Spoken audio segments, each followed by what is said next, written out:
আসসালামু আলাইকুম ওয়া রাহমাতুল্লাহি ওয়া বারাকাতুহু। বাংলা পিসি ইউটিউব চ্যানেলের পক্ষ থেকে আপনাদের সকলকে স্বাগতম। আজকে আপনাদের আমি দেখাবো যে কিভাবে আপনারা আপনার এনআইডি কার্ড দিয়ে যতগুলো সিম রেজিস্ট্রেশন করেছেন আপনি সবগুলো সিমের নাম্বার জেনে নিতে পারবেন। তো বন্ধুরা, যারা এখনও আমার চ্যানেলটি সাবস্ক্রাইব করেননি প্লিজ আমার চ্যানেলটি সাবস্ক্রাইব করুন। তো বন্ধুরা, চলুন তাহলে শুরু করা যাক। আমি প্রথমে আমার মোবাইলের ডায়াল প্যাডে চলে যাব।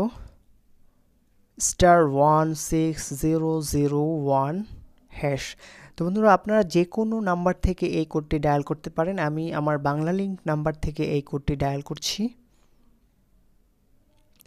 তো এখানে আপনারা এই সিমটি যে এনআইডি কার্ড দিয়ে রেজিস্ট্রেশন করেছেন ওই এনআইডি কার্ডের লাস্ট 4টি ডিজিট এখানে বসিয়ে দিবেন। তো আমি আমার এনআইডি কার্ডের লাস্ট 4টি ডিজিট বসিয়ে দিচ্ছি 0315। তারপর সেন্ড করে দিব।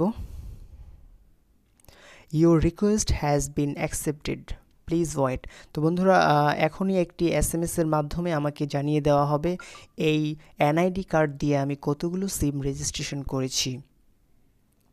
তো বন্ধুরা, টোটাল 11টি সিম এই এনআইডি কার্ডের মাধ্যমে আমি রেজিস্ট্রেশন করেছি। তো বন্ধুরা, একটি এনআইডি কার্ডের মাধ্যমে আমরা 15টি সিমের বেশি রেজিস্ট্রেশন করতে পারবো না। বন্ধুরা, এসএমএস এর মাধ্যমেও আমরা জেনে নিতে পারবো আমার এনআইডি কার্ড দিয়ে কতগুলো সিম রেজিস্ট্রেশন করেছি। তো আমরা টেক্সট মেসেজে গিয়ে লিখব এনআইডি কার্ডের লাস্ট 4টি ডিজিট 0315 লিখে 16001 নম্বরে এসএমএসটি পাঠিয়ে দিব।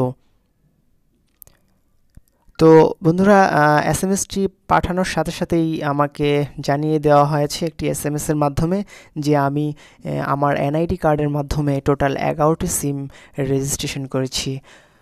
তো বন্ধুরা, আমার এই ভিডিওটি যদি ভালো লেগে থাকে সবাই লাইক দিয়ে যাবেন এবং আমার চ্যানেলটি সাবস্ক্রাইব করবেন। তো সবাই ভালো থাকুন, সুস্থ থাকুন। আল্লাহ হাফেজ। আসসালামু আলাইকুম ওয়া রাহমাতুল্লাহ।